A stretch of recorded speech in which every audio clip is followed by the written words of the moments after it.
Welcome to our channel. నమస్తే అండి. నమస్కారం అమ్మ. కూటమి ప్రభుత్వం వచ్చిన తర్వాత రాకముందునే సూపర్ 6 పథకాలు ప్రవేశపెట్టిన విషయం మనందరికీ తెలిసిందే. ఇప్పుడు కూటమి ప్రభుత్వం వచ్చిన తర్వాత అమలు చేస్తున్న విషయం కూడా మనకు తెలిసిందే.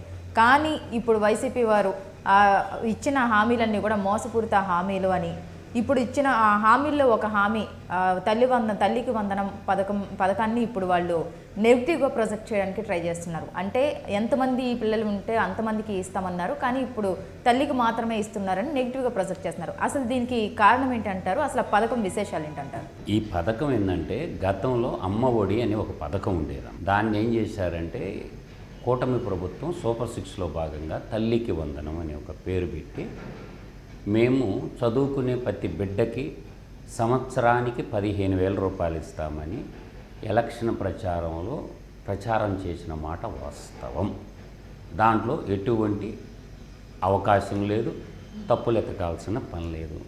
తొందరపడి ఒక కోయల ముందే కూర్చింది అని ఈ సామెత గుర్తుపెట్టుకోవాలి. తొందరపడి ఒక కోయల ముందే కూర్చుంది.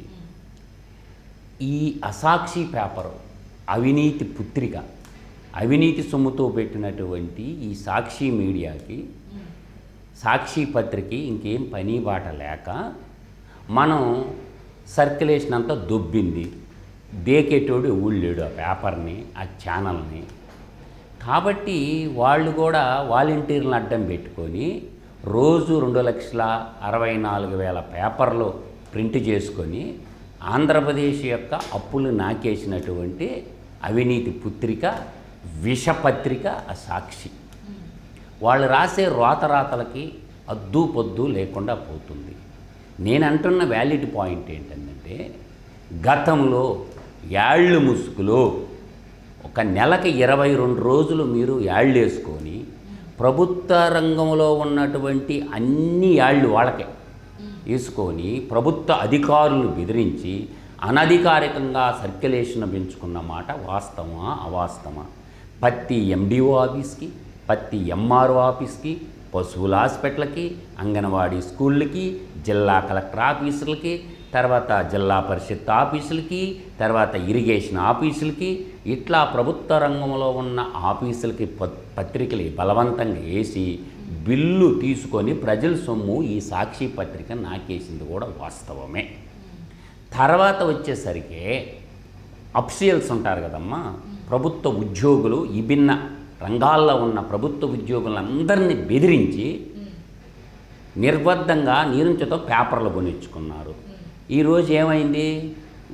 ఎన్డీఏ కూటమి గవర్నమెంట్ వచ్చేసరికి ఢమాలని పడిపోయింది సర్క్యులేషన్. దేకేటోడు ఊళ్ళేరు, యాళ్ళ కోసం వాళ్ళే ప్రింటింగ్ వేసుకొని చెత్త కుప్పల్లో బారేసుకుంటారు బండిళ్ళు సాక్షి పత్రిక. సరే, మీరు ఇషపరాతలో రోతరాతలో రాస్తున్నారు, దీని మీద చర్యలు ఉండవా అంటే వీళ్ళకి అర్థం కావటంలా. కొత్తగా 3 చట్టాలు వచ్చుండయి. ఈ చట్టాల్లో నువ్వు తప్పుడు ఇన్ఫర్మేషను ప్రజల్లోకి విద్వేషాలు రెచ్చగొట్టేదాన్ని దేశ ద్రోహం కింద వస్తుంది, తీవ్రమైనటువంటి నేరం. ఇవన్నీ కటింగ్ చేసి పెట్టుకుంటారు. సాక్షిలో రాసే వార్తలన్నీ కటింగ్ చేసే కేసు కూడా ప్రభుత్వం ఫైల్ చేయబోతుందో త్వరలో. వీళ్ళు ఏది రాస్తే ఇప్పుడు తల్లికి వందనం ఇప్పుడే ఏం అవసరం అమ్మా? ఈరోజు ఏం అవసరమో అని నేను అంటుండా. జనవరిలో ఇస్తారు, సంక్రాంతి అప్పటికి ఇస్తారు. పిల్లలు స్కూలుకు పోతూ ఉంటే ఈ ఇంటర్మీడియట్ పిల్లలకు కానీ ఎప్పుడు అవసరం? పుస్తకాలు ఫ్రీగా ఇచ్చిందా ప్రభుత్వం? యూనిఫామ్ ఫ్రీగా ఇచ్చిందా? షూ ఫ్రీగా ఇచ్చింది కదా. పిల్లలు చదువుకుంటూ ఉంటారు. గతంలో కూడా యువజన శ్రామిక రైతు పార్టీ అధికారంలో ఉన్నప్పుడు 75% హాజరు, 75% హాజరు ఉంటేనే అమ్మఒడి వర్తిస్తుందని చెప్పి గత ప్రణాళికలే పెట్టారు నిబంధన. అందువల్ల ఏంటంటే ఇవాళ తొందరపడి ఒక కోయిల ముందే కూసిందని అంట. ఎందుకు అంత తొందర? ఎందుకు? ప్రభుత్వం ఏర్పడి ఎన్ని రోజులైంది? 30 రోజులు కాల, పట్టుమని 30 రోజులు కాల. గతంలో క్యాబినెట్ ఎలా ఉండేది? ఇప్పుడు క్యాబినెట్ పనులు మంత్రులు ఎలా చేస్తున్నారు? క్యాబినెట్ మంత్రులు ఎలా సాంప్రదాయంగా మాట్లాడుతున్నారు? మీ కాలంలో ఒక్క మంత్రి అన్న బయటకు వచ్చి సమీక్ష చేశాడా? ఈరోజు విలేకరులతో కూడా మాట్లాడలేనటువంటి దద్దమ్మ వాళ్ళ ముఖ్యమంత్రి ఇవాళ విలేకరుల సమావేశంలో పెడుతున్నారు. ఒక తొట్టు కేంద్ర క్యాబినెట్ మంత్రులు కానీ, రాష్ట్ర క్యాబినెట్ మంత్రులు కానీ ఎవరి పనిలో వాళ్ళు నిమగ్నమైపోయి వాళ్ళ పనులు అద్భుతమైన క్యాబినెట్ తయారైతే కళ్ళల్లో నిప్పులు పోసుకొని చూసి ఉండలేక పిల్లలందరికీ అమ్మఒడి ఇస్తారు. దాంట్లో ఎటువంటి సందేహము లేదు. తప్పుడు రాతలో రాతలు రాసేటటువంటి మీ సాక్షి పేపర్కి మళ్ళీ కేసులు రిజిస్టర్ చేస్తుంది ప్రభుత్వం. రేపు ఇచ్చిన తర్వాత నాలుగు గడుచుకుంటారమ్మా. ఇలా బతుకే అవినీతి బతుకు. ఇవాళ రాష్ట్రాన్ని 14,49,000 కోట్ల రూపాయలు అప్పులు కుప్పగా మార్చి వీళ్ళమ్మ మాట్లాడేదే 14,49,00,000 అప్పు చేశారా అంటే మీరు మనుషులా పశువులరా? నేను అందుకే ఊరకంలా జగనాసురులు అసురులు అన్నది మిమ్మల్ని ఊరగబెట్లా ఈ పేర్లు మీకు. ఒక జగనాసురుడు వాడి కింద పనిచేసిన అసురులు కలిసి శ్వేతపత్రం 18వ తేదీ రిలీజ్ అయిపోతున్నారు. ఆర్థిక శాఖ శ్వేతపత్రం నిన్న కరెంట్లో చూసాంగా ఏ విధంగా సర్వనాశనం చేశారో, ఏ విధంగా ట్రూ అప్ ఛార్జీలు అని చెప్పి ఇలా పిండాకోడి ఛార్జీలు అని చెప్పి ప్రజల్ని వంచినటువంటి దగులుబాజీ మీ పాలన ఎక్కడ? ఈరోజు కూటమి ప్రభుత్వం, ఎన్డీఏ ప్రభుత్వం ఇలా అద్భుతంగా ఏ మంత్రి ఆ మంత్రి చేస్తూ ఉంటే ఇలా బొక్కలన్నీ బయటకు వస్తూ ఉంటే కళ్ళల్లో నిప్పులు పోసుకొని రాతలన్నీ రాస్తారా? అసలు ఇంటర్మీడియట్ పిల్లలు చదువుకునే పిల్లలకు పుస్తకాలు ఇవ్వలేదమ్మా గత ప్రభుత్వంలో. వీళ్ళు అర్థమవుతుందా నేను చెప్పే పాయింట్? అందువల్ల వాళ్ళు రాసే రాతల పత్రికల్లో 2023-24 ప్రకారం 82,29,858 మంది ఏది ఇంటర్మీడియట్ దాకా చదివే పిల్లలు, వీళ్ళందరికీ అమ్మఒడి ఇవ్వండి అంటున్నారు. ఇస్తారు. ఇప్పుడు అంత అర్జెంట్ ఏముంది ప్రభుత్వానికి? జనవరిలో ఇస్తారు బాయ్. ఇవాళ ఇవ్వాల్సిన అవసరం లేదు. పిల్లలు ప్రశాంతంగా పోయి స్కూళ్ళకు పోయి చదువుకుంటున్నారు. మీ దిక్కుమాల మీ ముఖ్యమంత్రి ఫోటో వేసుకున్న పుస్తకాలు బ్యాగులు కూడా ఇచ్చేశారుగా. గత ప్రభుత్వం గతంలో మీరు అలా చేశారా? అందువల్ల ఏంటంటే మీరు చెప్పినటువంటి ఈ కాకల్బుల్ స్టోరీలు నమ్మేటోడు ఎవరు లేరు. మీకు చింత చచ్చినా బలుపు పులుపు చావలేదని మీరు రాసే ఈ జర్నలిస్టులందరూ జైలు గోడల్లో లెక్కెట్టడానికి చూసుకోండి.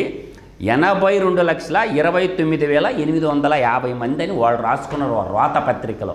ప్రభుత్వం దగ్గర కూడా డేటా ఉంటుంది కదా. తొందర ఏముందమ్మా, జూన్లోనే ఇవ్వాలంట. ఈ బోసడికే ఇచ్చిండు. అందువల్ల ఏంటంటే ఒక్కసారి ఆలోచించుకోండి. సాక్షి మీడియాలో పనిచేసే జర్నలిస్టులు, సాక్షి మీడియాలో పనిచేసే ఒరే మీరు తిన్న ప్రతి రూపాయి కూడా ఆంధ్రప్రదేశ్ పన్నుల రూపంలో కట్టిన డబ్బేరా. మీరు రాసే రాతలకు ఎవడు భయపడేటోళ్ళు లేరు. మీ సినిమా అయిపోయింది. తొందరలో మీరు మూసేసుకోబోతారు.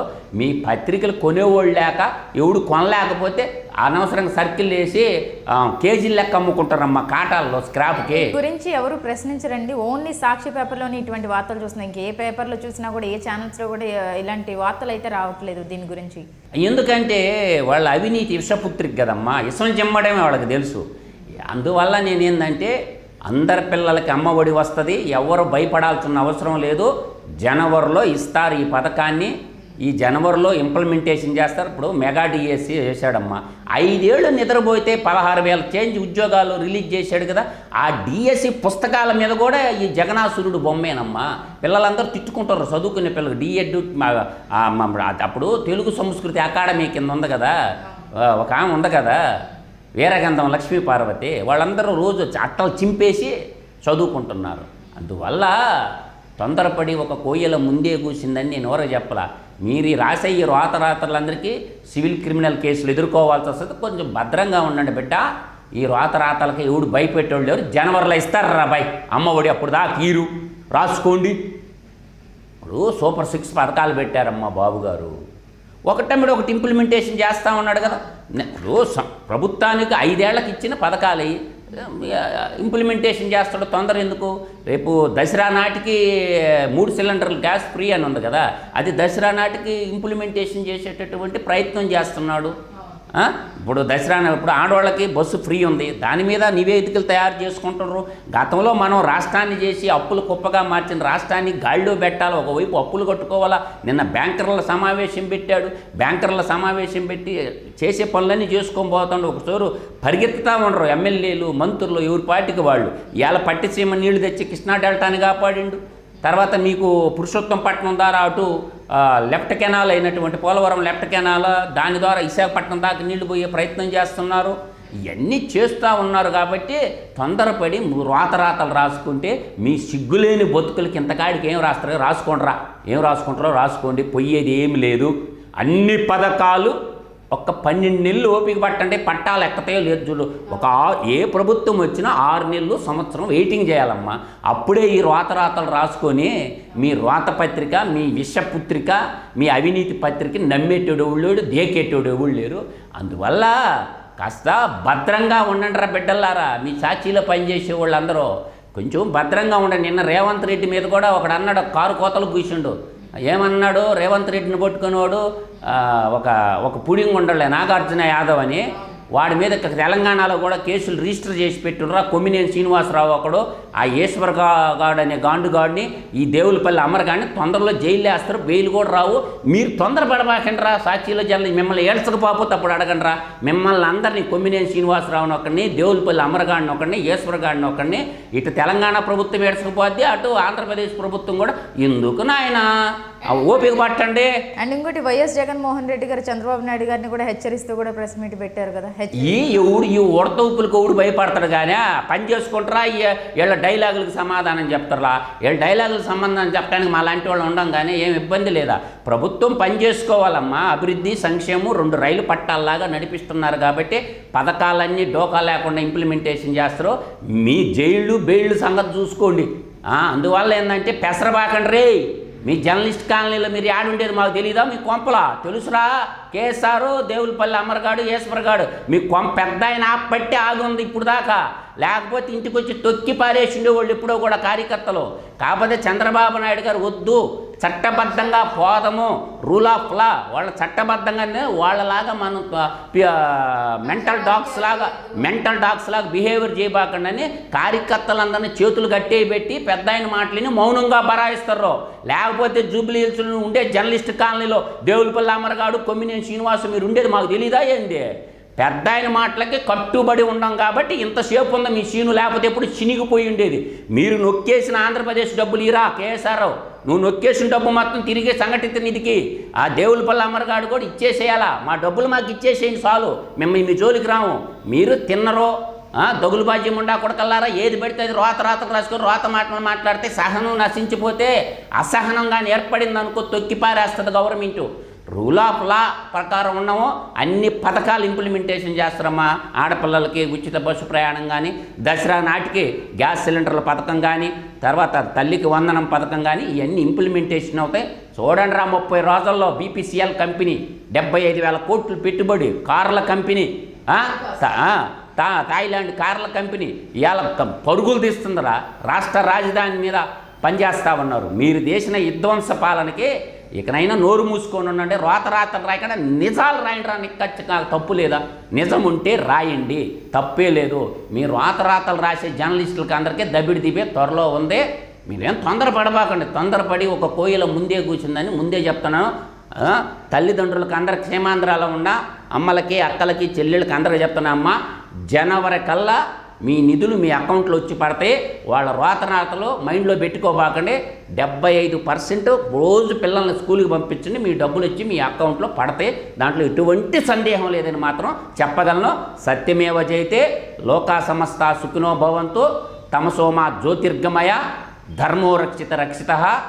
జై హింద్.